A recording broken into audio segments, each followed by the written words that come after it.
guys, pag-usapan lang natin ang breaking news. May pasabog na naman kasi ang balibalita at exclusive na pinag-uusapan ngayon. Wow, Daniel Padilla, pwede din siyang magkaroon ng iba't ibang leading ladies. Way to go, Daniel, galing mo sa incognito na talagang naging pambato ng karamihan. Siyempre yan kasi ang inala ng mga Dilulo fans. Diba? Kita nyo naman, no? Karamihan ngayon ay talagang inaangaan si Daniel Padilla na talaga ang nagsalba sa kanya. Walang iba kundi ang incognito na naging teleserye ni Daniel Padilla. Lalong-lalo na, deserve niya magkaroon ng award dahil pinag-uusapan na super galing niyang umakte. Grabe nga naman kasi ang lahat ng mga pinag-uusapan ngayon. Finally, nalaman na ng karamihan kung bakit nga naman kasi mas pinupusuan si Daniel Padilla kesa kay Catherine Bernardo. Parang nagkamali daw sila ng pagpili kay Catherine Bernardo. Siyempre, alam niyo naman siguro, last 2023, si Daniel Padilla naman ang binabatikos ng karamihan. Kahit anong gawin noon ni Daniel Padilla, sira pa rin siya sa lahat ng mga tao. Kahit na gumagawa siya ng kabutihan at siyempre tumutulong siya sa mga may cancer, wala pa rin epekto yon para sa mga tao.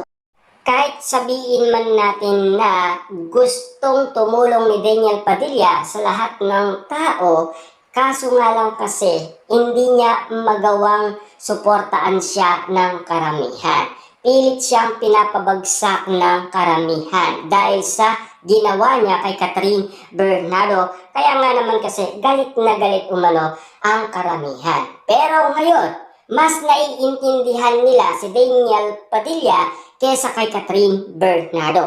Papaano nga naman kasi, mas red flag pa daw ang napili ni Catherine Bernardo kesa kay Daniel Padilla. Ika nga kasi ng iba, baka mas ngingiti lang itong si Daniel Padilla or mas ipapaubaya na lang ni Daniel Padilla si Catherine Bernardo kay Mayor Mark Alcala. Kasi alam niyo naman siguro nakapagsalita na si Daniel Padilla, di ba? At inamin niya na yon. Ayon kasi sa mga kumakalat na bali-balita. Kasi ganito ang pagkasabi ni Daniel Padilla, "Salamat Panginoon, nilalapit ako sa tamang tao talaga." Yan kasi ang mga nasasabi ni Daniel Padilla. At siyempre, binigyan ng mali siya ng iba't ibang mga tao at ang tinuturo nila walang iba kundi si Catherine Bernardo at hindi daw siya tamang tao para kay Daniel Padilla. Wow, Daniel Padilla, sana wala nang silang comeback. Daniel, better in his solo era. Yan kasi ang sinasabi nila. Mas okay daw si Daniel Padilla mag-solo kesa meron siyang kalaptin na isang Catherine Bernardo. At ang sinasabi nila, pabebegar lang yan. Diba? Kasi kapag magkasama sila, parang hindi nagugustuhan ngayon ng karamihan.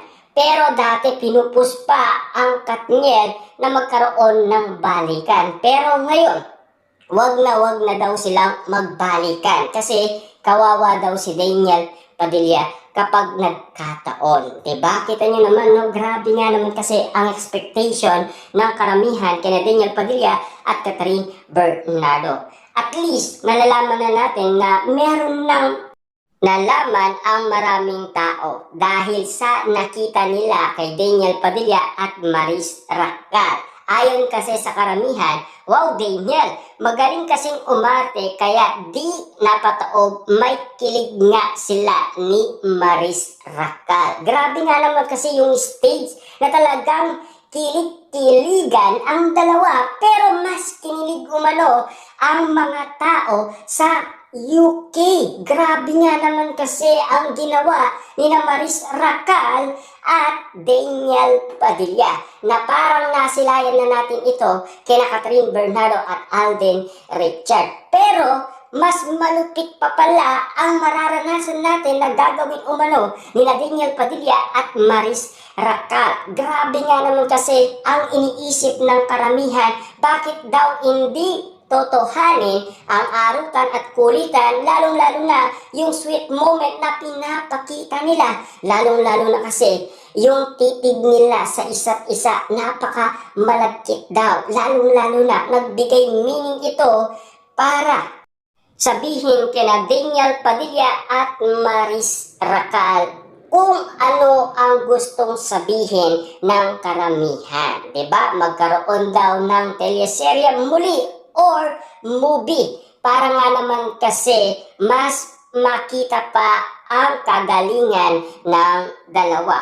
Pero ang gusto naman ng karamihan, totohanin na sana ang mga napansin nila. Kasi kakaiba nga naman kasi sa timpla or yung mga nakita, lalong-lalo na kasi habang pinagmamasdan silang dalawa. Parang Alden Richard lang at Catherine Bernardo. Ganito naman kasi ang nangyari kay Alden Richard. Ang nagbabantay noon kay Alden Richard, si Mami Min Bernardo. Nakalive pa yan sa Instagram ni Mami Min Bernardo noong nag-promote ang Catben.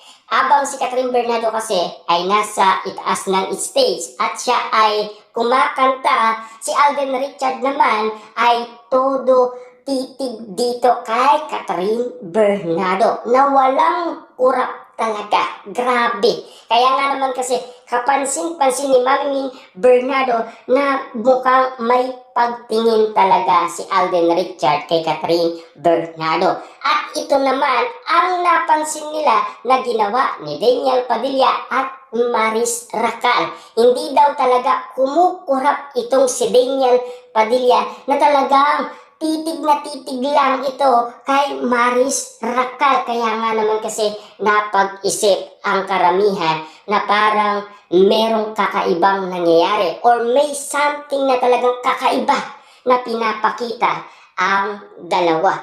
Kaya ang inala nila, parang napansin na nila ito sa Catben. Pero mas mapapansin pala kapag sina Daniel Padilla at Maris Racal. Kaya nga naman kasi ang gusto ng karamihan, sana totohanin na. Kasi super nakakakilig daw at meron daw talagang chemistry. At lalong-lalo na, ayon sa mga netizens, single na single naman ang dalawa. At walang masama sa pinapakita nilang dalawa. Diba?